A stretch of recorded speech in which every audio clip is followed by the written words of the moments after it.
Every morning, thousands of students step through these iron gates and enter a highly specific, totally unhinged biological habitat. At the top of the food chain sits the principal. In this ecosystem, they function more like a mythical cryptid, a creature whose authority you fear daily, yet whose physical presence is almost never witnessed. The only confirmed sighting happens during Republic Day. The principal materializes briefly to hoist the flag and mumble into a microphone, only to vanish into their office, or seemingly fly away, immediately after the ceremony. With the primary authority figure perpetually absent, the habitat is left to govern itself through a bizarre, deeply illogical set of unwritten environmental laws. The ecosystem is built on the illusion of discipline, a prime directive where physical appearance is the only metric of a student's worth. This creates a survival paradox. A student could be an active security threat, but as long as their shoes are polished and their nails are trimmed, the authorities will consider them a model citizen.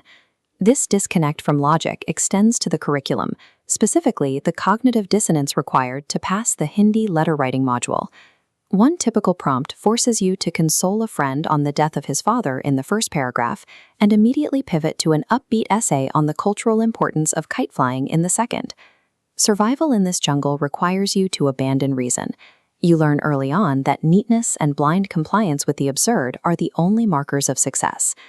Now, consider the fauna. First, we have the elite topper. This subspecies finishes the entire syllabus 100 days before the exam, including the material for the next 2 grade levels. To avoid detection by jealous peers, they use deceptive camouflage.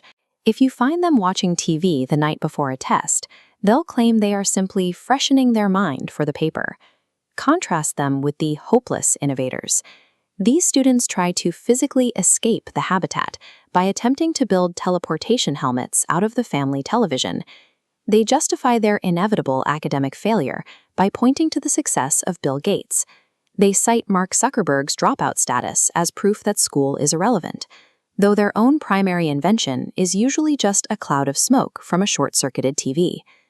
The population remains deeply polarized between these deceptive overachievers and those living in total innovative denial. During exam season, the habitat's climate turns lethal. The master procrastinator attempts to solve this by planning a 21-hour study day that starts at 9 a.m., leaving only microseconds for eating and sleeping. When the math fails, the last-minute crammer mutation takes over. These students survive the test by writing elaborate, hallucinated historical fiction. If the question is worth 5 marks, they will invent a war where Indian monkeys drove out the British because the redcoats stole their sugarcane. The pressure eventually births criminal subfactions. Students tin ninja masks to steal papers from teachers' homes, or arrive with briefcases of cash and baseball bats to bribe the staff. The ecosystem is so demanding that it forces students to evolve from learners into procrastinators, fiction writers, and organized criminals just to make it to the next grade. We then have the apex predators, the teachers. The sadist variety is easily identified by their boastful claims of knowing 40 different ways to physically strike a student. Beside them is the English obsessive, who attempts to establish dominance through broken, nonsensical grammar, while convinced they appear sophisticated. Even more dangerous is the Sanaki, or chronically angry teacher. This predator is fueled entirely by external frustrations, like a domestic argument that happened before they arrived at school. Their rage is totally irrational. If you drop a water bottle, they won't blame gravity. They will treat the spill as a personal insult to their authority. Students learn to treat these teachers as hostile forces of nature, constantly scanning their faces for signs of an impending emotional eruption. The lazy sports teacher adds to the imbalance. They hoard the functional footballs and rackets in a locked storeroom, forcing the children to play with a deflated ball that has no air. Then there is the ultimate apex predator, the math teacher, who carries a textbook so heavy it looks like a medieval dictionary. The math teacher utilizes a parasitic hunting strategy. They watch the timetable for any sign of an absent colleague. English, history, it doesn't matter. They aggressively consume every available time slot. Even the beloved games period is eventually devoured and replaced by additional hours of calculus. This relentless expansion of mathematics eventually crushes the joy and physical activity out of the school habitat entirely.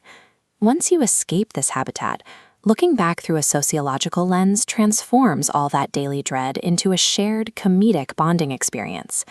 Success in this environment required a refined set of instincts.